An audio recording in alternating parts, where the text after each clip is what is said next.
दोस्तों आज हम बात करने वाले हैं एक ऐसे माउंटेन रेंज के बारे में जो केवल भारत का ही नहीं बल्कि पूरे एशिया का सबसे ओल्डेस्ट माउंटेन रेंज है। आज हम बात करने वाले हैं उस माउंटेन रेंज के बारे में जिसे हिमालयास का बड़ा भाई भी कहा जाता है और जिसका भारत के करंट ज्योग्राफिकल स्ट्रक्चर फॉर्म करने में एक अहम रोल है। जिस माउंटेन रेंज ने ना केवल दिल्ली एनसीआर को रेगिस्तान होने से बचाया है बल्कि इंडिया के नॉर्थ वेस्टर्न पार्ट में लाइफ और बायोडाइवर्सिटी को अकेले दम पर सस्टेन किया है। जी हाँ, हम बात कर रहे हैं इंडिया के नॉर्थ वेस्टर्न पार्ट में located the Aravallis mountain ranges की। मेरा नाम है शिवम और आज हम डिस्कस करेंगे इंडिया के ओल्डेस्ट माउंटेन रेंज और इसके हिस्ट्री के बारे में। साथ ही हम इसके सिग्निफिकेंस को भी एनिमेशन के थ्रू डिटेल्स में समझेंगे। तो चलिए शुरू से स्टार्ट करते हैं। Extent of Aravallis.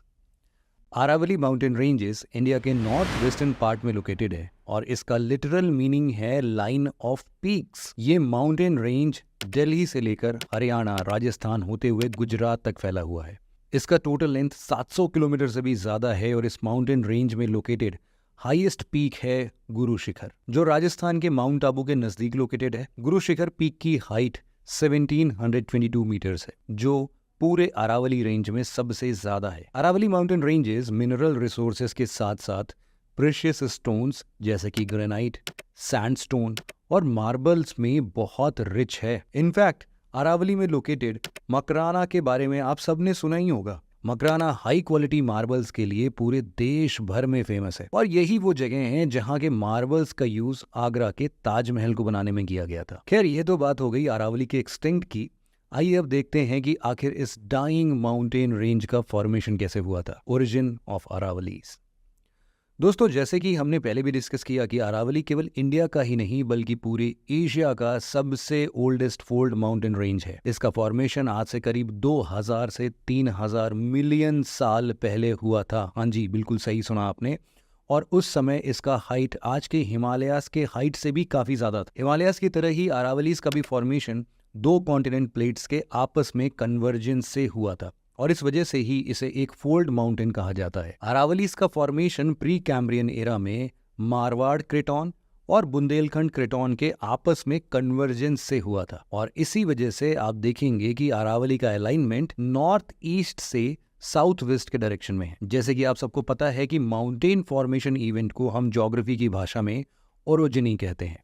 अरावली का फॉर्मेशन जिस जियोलॉजिकल इवेंट से हुआ उसे हम दिल्ली अरावली ओरोजिन कहते हैं और ये आज से करीब 2.3 बिलियन साल पहले उस समय हुआ था जब हिमालयस माउंटेन का नामो निशान तक नहीं था। उस time Indo Australian plate Eurasian plate से टकराई ही नहीं थी, इसीलिए हिमालयस का तो कोई नामो निशान नहीं बनता। खैर, जब इसका फॉर्मेशन हुआ ना तब इसकी हाइट काफी ज्यादा थी, लेकिन सालों से लगातार इसके इरोजन, माइनिंग, एक्सप्लॉयटेशन और कॉन्टिन्यूअस वेदरिंग के चलते इसका एवरेज हाइट अब मात्र 400 से 800 मीटर ही रह गया है। अरावलीज में इलीगल माइनिंग और इंक्रोचमेंट का अंदाजा आप बस इसी बात से लगा सकते हैं कि सेंट्रल एम्पावर्ड कमिटी, जो कि एक एक्सपर्ट कमिटी थी जिसका फॉर्मेशन सुप्रीम कोर्ट ने खुद अरावली माउंटेन्स में हो रहे इलीगल माइनिंग को स्टडी करने के लिए किया था, उसने अपनी रिपोर्ट में कहा कि लास्ट 50 सालों में राजस्थान में मौजूद 128 में से 31 अरावली माउंटेन्स इलीगल माइनिंग की वजह से कंप्लीटली डिसअपीयर्ड हो चुके हैं। जी हाँ, गायब हो गए हैं, दिख ही नहीं रहे अब। ओरिजिन के बाद आइए अब हम बात करते हैं अरावली के फिजियोग्राफिक फीचर्स के बारे में। Physiography of Aravallis. Aravali mountains के डिवीजन की बात की जाए तो इसे हम दो ब्रांचेस में क्लासिफाई कर सकते हैं। पहला है नदन ब्रांच, जो अजमेर से लेकर दिल्ली तक फैला हुआ है, और दूसरा है सदर्न ब्रांच, जो कि अजमेर से अहमदाबाद तक एक्सटेंडेड है।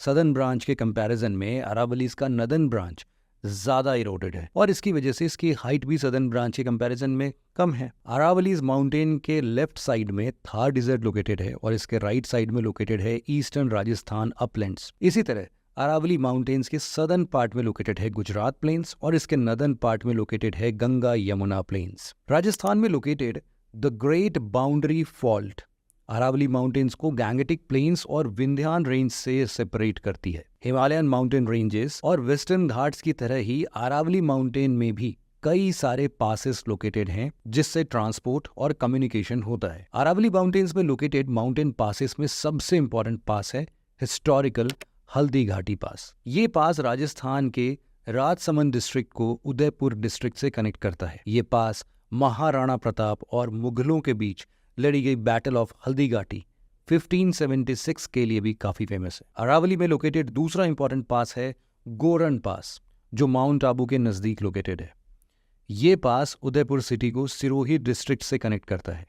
इसके बाद यहाँ लोकेटेड तीसरा इंपॉर्टेंट पास है गोरम घाट पास, जो राजस्थान के मेवाड़ और मारवाड़ रीजन को कनेक्ट करता है। एक्सटेंट, ओरिजिन और फिलॉसफी के बाद अब हम बात करते हैं अरावली के इंपॉर्टेंस के बारे में, सिग्निफिकेंस ऑफ अरावलीज।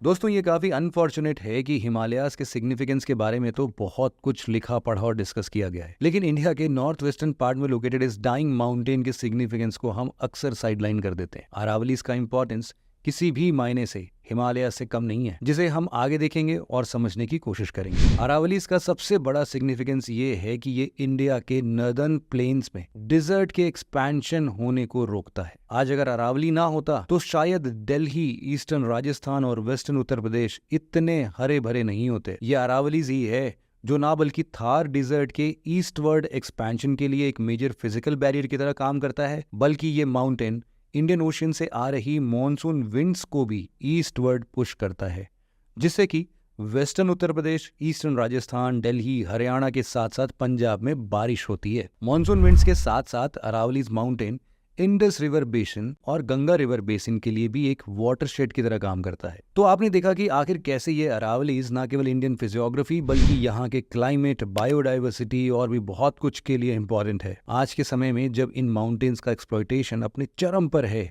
हमें इन्हें प्रिजर्व करने की जरूरत है, ताकि हमारे आने वाले जनरेशन को इस ग्रेट माउंटेन रेंज को हिस्ट्री बुक्स में पढ़ने की जरूरत ना पड़े। तो दोस्तों, आज के इस वीडियो में बस इतना ही था। मिलते हैं आपसे एक और ऐसे ही मजेदार एनिमेशन वीडियो के साथ। तब तक के लिए